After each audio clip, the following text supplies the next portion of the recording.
I want to cover one of the most commonly overlooked topics in a plant-based diet, something that I overlooked for many years, and that's omega-3s.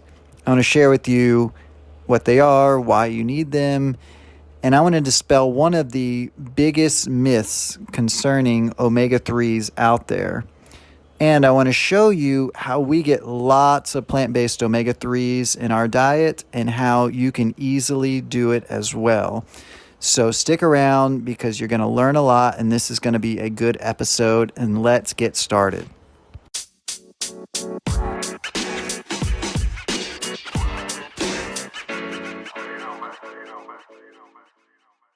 Before we get started, I just wanted to mention that any show notes or research studies will be linked to in the description. You can also find my free whole food plant-based guide, as well as a free plant-based cookbook sample, and any other useful resources that would help to support this channel. Also, I'd love to hear from you, so please leave a comment, let me know you're listening, and just say, hey. I try to respond to all comments, and I love to hear from you. All right, well, let's get started.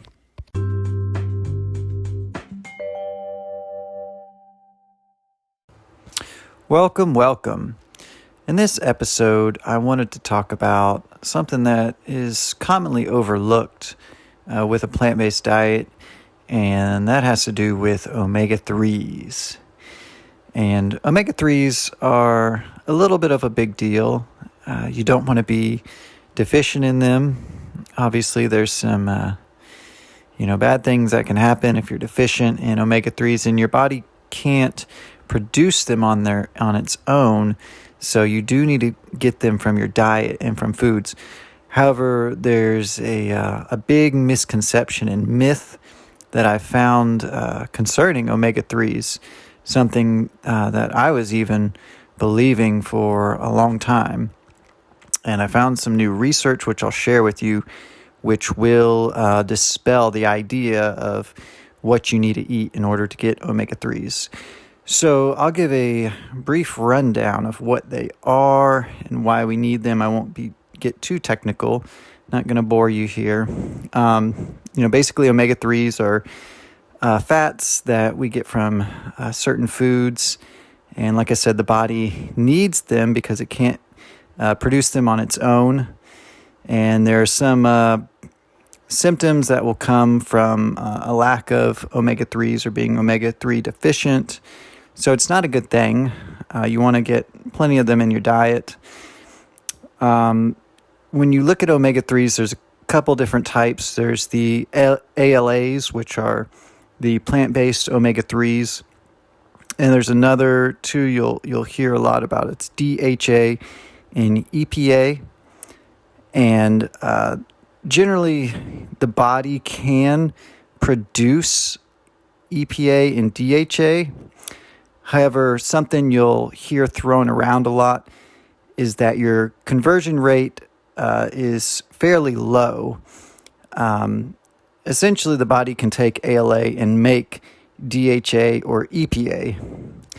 And DHA and EPA is not found in plant-based foods. What you get is the ALAs, right? And so what you have is you have a lot of people who will take, nowadays there's almost like a craze around fish oil in order to get the EPA and the DHA. And interesting thing is omega-3 deficiency is not just a plant-based thing. It's actually something that's experienced in the general population. There was a study a while back ago which found that a vast majority of Americans, I think somewhere around 2/3 of adults and 95% of children, they found to be not getting enough omega-3s in the diet.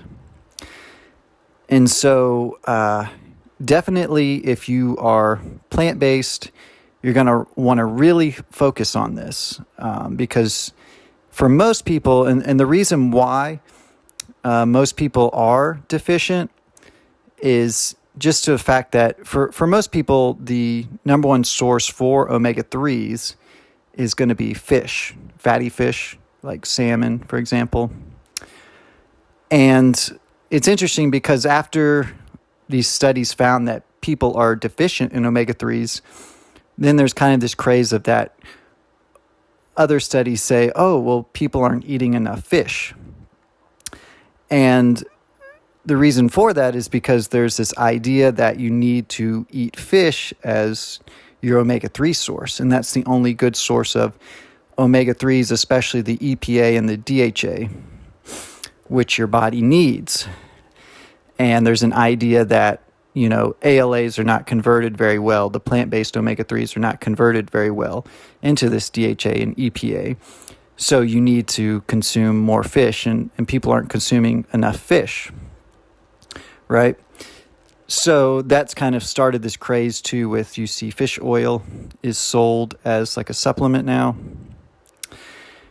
And the problem with this is you actually can get plenty of omega-3s from plant-based foods, and I'll share with you how I do that in a little bit. And the whole conversion thing is actually a myth, and I'll tell you why. So they did another study I was looking at recently over in Europe, and this is fascinating. They took omnivores and compared them to vegetarians who didn't eat fish and vegans. And surprisingly, what they found was the DHA and the EPA levels of all these groups were almost exactly the same. So this completely dispels this myth that you need to eat fish in your diet in order to get EPA and DHA, right?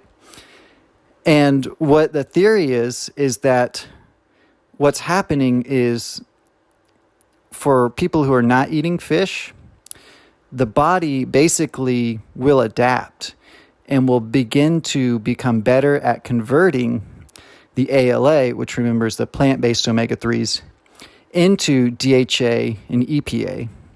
So essentially, when you hear this thrown around that the body doesn't convert ALA very well, well, that's probably because you're talking about people who are looking at omnivores, whose body is not going to convert these ALAs as well because they don't need it. But for vegans and people not eating fish as well, what happens is the body adjusts and begins to convert at a better ratio. So you're now getting the number of DHA and EPA numbers that you need. So it's kind of fascinating, right? So that just really opens up the idea, and it blew my mind personally, that you don't need fish, first of all, to get your DHA and EPA omega-3s, right? You can do it all from plant-based sources or ALAs. So now I want to look at the foods that you need to eat in order to get those plant-based ALAs.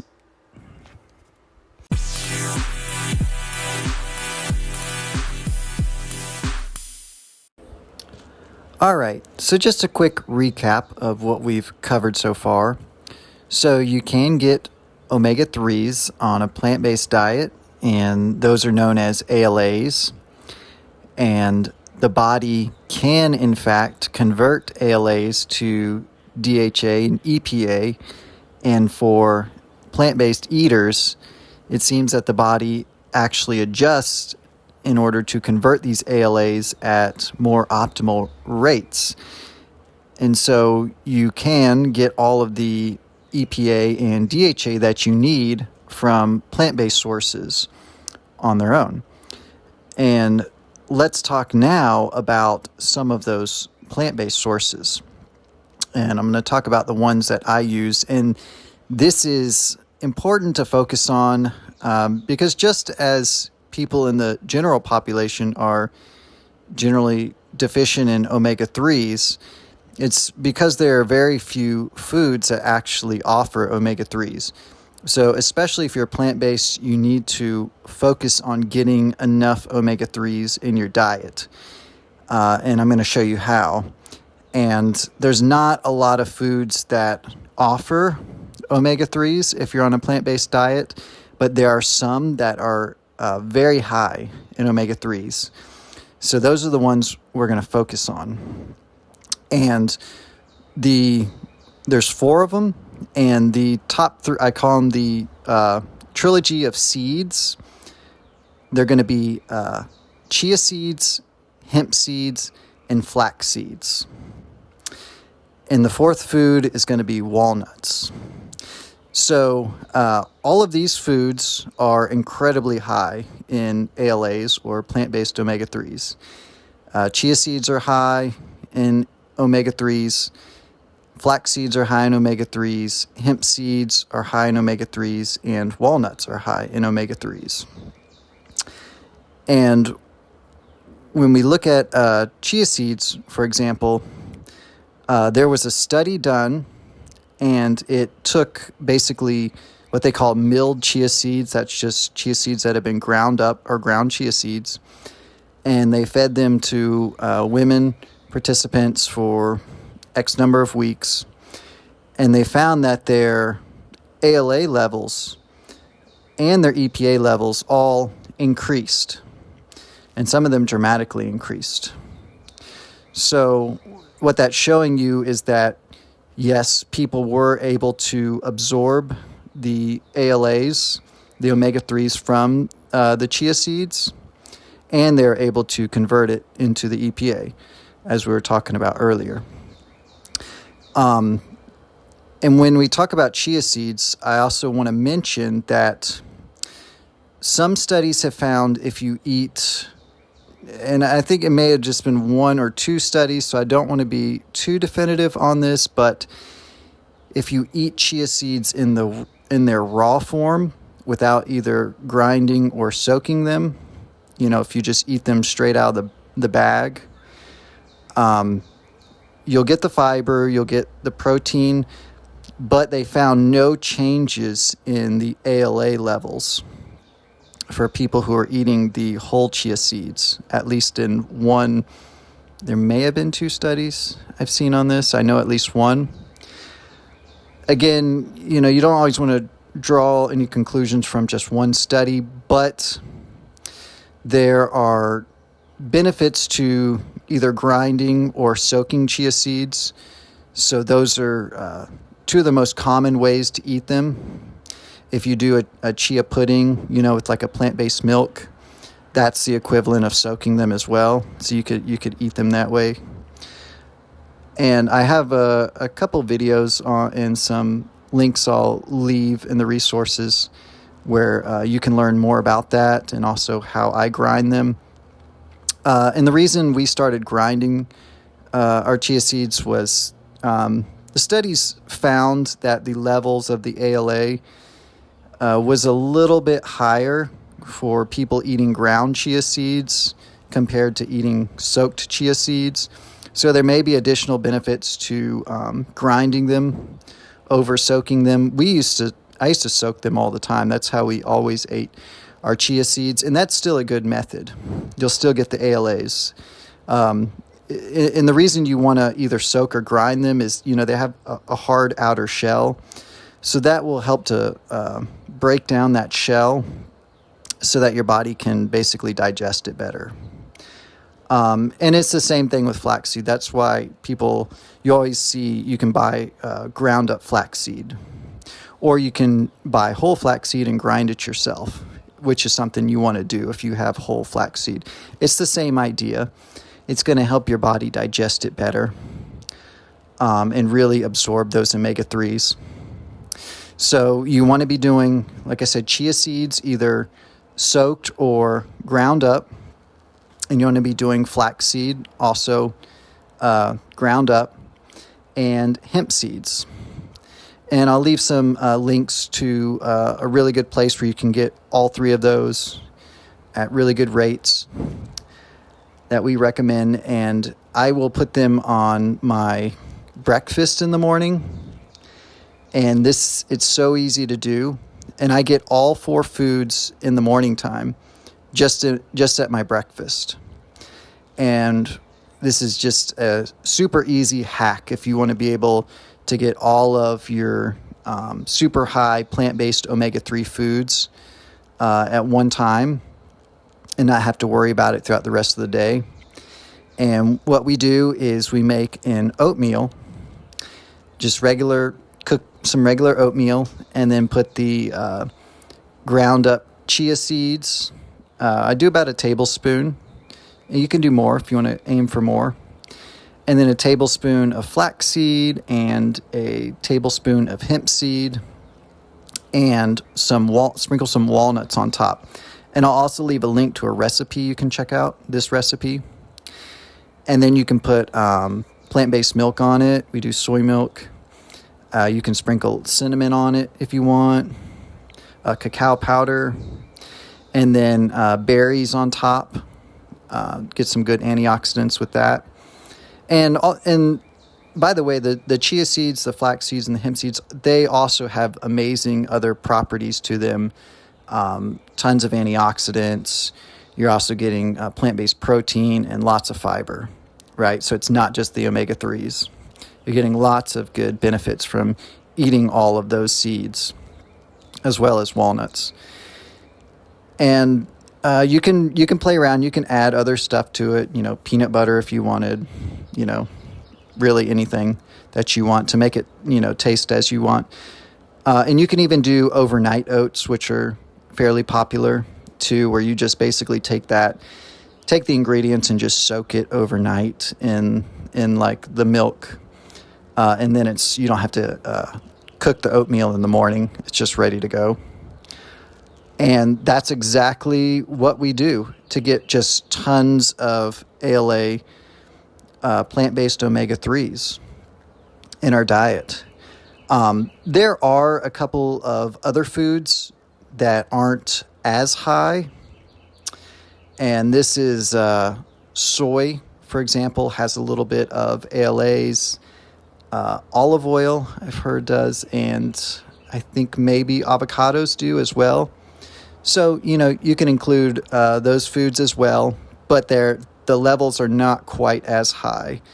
Those 4 foods have by far the highest levels of the ALAs, the omega-3s.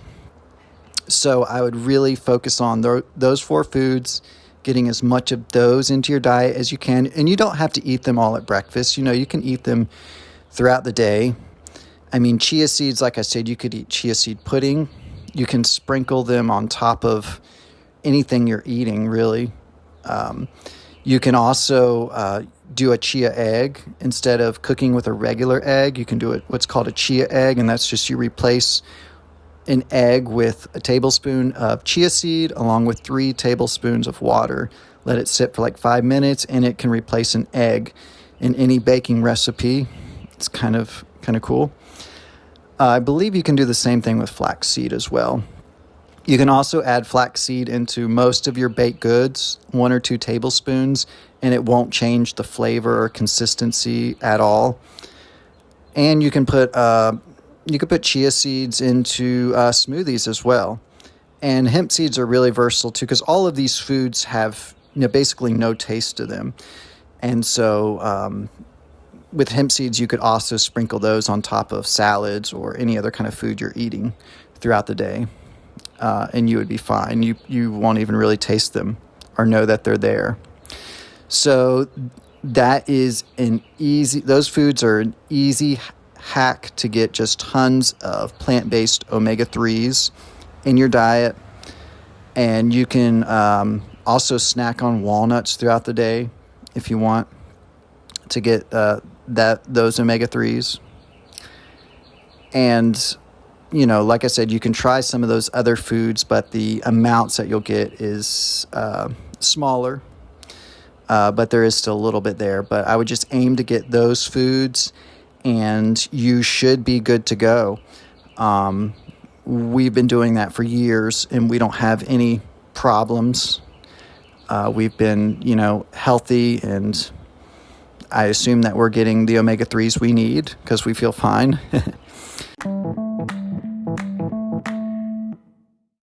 All right, so that's the foods we've been doing, and that's been working well for us.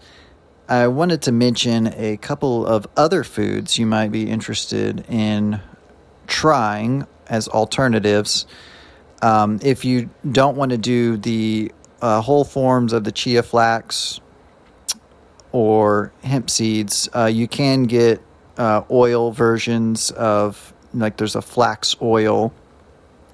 You could do that instead.